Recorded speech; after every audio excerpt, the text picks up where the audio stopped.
It's not a good idea. Think you're saving money by going with the cheapest bid for your low voltage project. In this video, we're going to be breaking down why the cheap low voltage work always ends up costing you more in repairs, downtime, and frustration. Don't fall into this trap. Here are 5 points that you need to know. Hey guys, my name is Jonah and I'm part of Universal Fiber Optics, a commercial low voltage contractor based in Las Vegas, Nevada. Now, before I get into my 5 points, I want to mention that sometimes budgets are the reason why companies are just forced to go with the lowest bidder, and it's out of their control. But it's also our job as professional low voltage contractors to show the value of having a proper network installation, which leads me to my first point. Future-proofing your network. If there is one point that you should take from this entire video, it's thinking about how to future-proof your network going forward. No matter what facility you're in charge of, if business expands, so will the network. This is why it's important to work with a contractor that has experience with understanding your future needs, even when you may not. There will be more access points needed in some areas, maybe some more workstations, more TVs, future offices, more IoT devices. Planning as far ahead as possible helps you save time and money now. You're going to want to add additional drops in some locations, and you want to use proper cabling to handle higher speeds and bandwidth. Regarding the fiber backbone, it's important to have additional fiber lines between the IDF and MDF for more access layer connectivity. A lower bid contractor may not take the time and energy to plan out the future proofing of your network.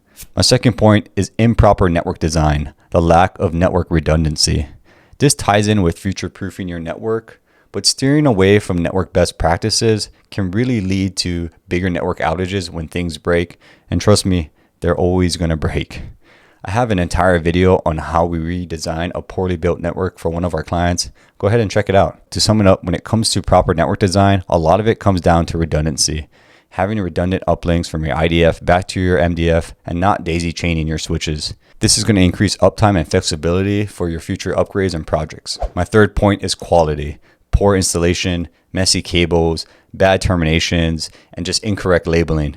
There's levels and tiers of cable installation within IDFs. There's going to be highly organized, perfect bundles that you see online and those nice photos, and it's really satisfying to look at. But there's also an acceptable but not perfect solution. Then there's really messy due to just really bad labor or budget and time constraints. Then there's bad terminations. A couple bad terminations is common, but too many bad terminations can really be frustrating and time consuming to repair for internal staff. And finally, when it comes to wrong labeling, this really hurts internal staff when they are in the middle of troubleshooting something critical and the labels are wrong. It does happen once in a while, but it's important to make sure it's accurate to really lessen the confusion when it comes to handing over your project to the internal staff. My fourth point is communication.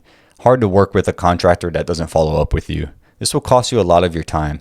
Working with someone that can own the project and take your needs and translate it into a viable solution that fits your current and future needs is what you're looking for. The reason there is a lack of effort and ownership of your project from the contractor is because they don't see the value in it, because the budget is already stretched thin for them. They don't have the time and energy to put more into your project. My last point is the lack of standards over time. It's going to cost to do more work later, and it's going to be inconsistent with previous installs.